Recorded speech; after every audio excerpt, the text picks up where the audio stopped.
हरे कृष्णा, राधे राधे। आप सबको कार्तिक मास की बहुत बहुत शुभकामनाएं।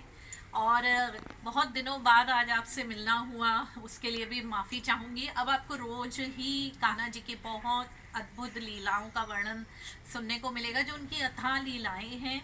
और आप सब कैसे हैं? आप सब लड्डू एंड लाडो ग्रुप को लाइक करिए, सब्सक्राइब करिए और शेयर करिए।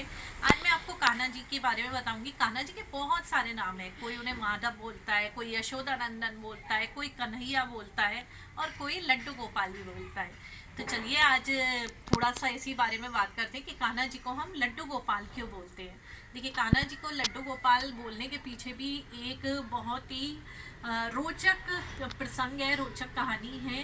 कान्हा जी के एक बहुत ही प्रिय भक्त थे जो ब्रज भूमि में रहते थे, और वो भक्त थे कुशव नंदन जी।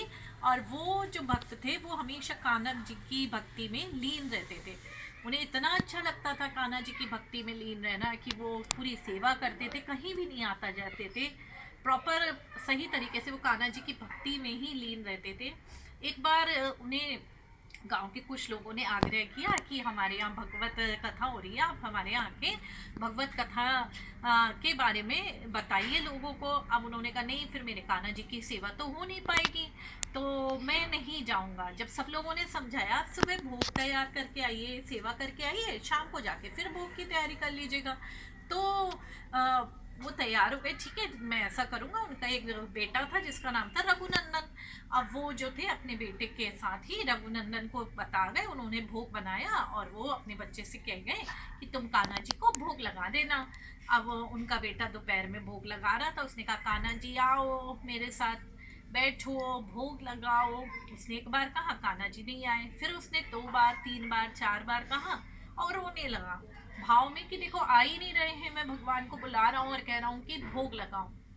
कान्हा जी तुरंत ही बाल रूप में आए और उन्होंने उस बच्चे के कहे अनुसार सारा भोग खा लिया।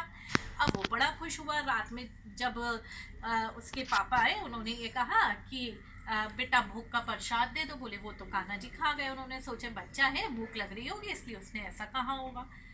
एक दिन बीता, 2 दिन बीता, रोज यही होता। जब वो शाम को कथा करके आते कुछ शमचंदन जी, तो उन्हें कुछ भी भोग का प्रसाद मिलता ही नहीं था खाने के लिए। वो बिल्कुल ही खाली होती थी प्लेट है। अब उन्होंने कहा एक दिन मैं देखूंगा ये मेरा बेटा रघुनंदन झूठ बोल रहा है, ऐसा हो ही नहीं सकता। उन्होंने उस दिन भोग में लड्डू बनाए और लड्डू बना के भगवान के आगे उन्होंने कहा कि ये भोग लगा देना और मैं भागवत कथा में जा रहा हूँ। जब दोपहर में बेटे ने भोग लगाया, उसने कहा आओ भोग लगाओ, कन्हैया आइए भोग लगाइए, तो बाल रूप में आ गए।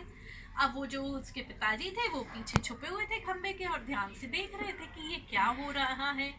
जैसे ही वो बाल रूप में आए और लड्डू खाने के लिए उन्होंने लड्डू उठा के खाया, वो दौड़े दौड़े आए और पैरों में पड़ गए कि भगवान तुम तो बच्चों को भी दर्शन दे देते हो जो भाव से पूछता है। और उसी समय जड़ हो गए, उसी समय जड़ हो गए प्रतिमा के रूप में। तभी से लड्डू गोपाल हम बोलते हैं और उनके हाथ में लड्डू होता है। तो चलिए, जय जय श्री राधे, जय जय श्री श्याम।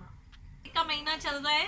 रोज घर में शाम को 6:30 के बाद कोशिश करिएगा तुलसी मैया के आगे मिट्टी के दिए का दीप दान पूरे महीने जरूर करिएगा। इसका बहुत महत्व होता है।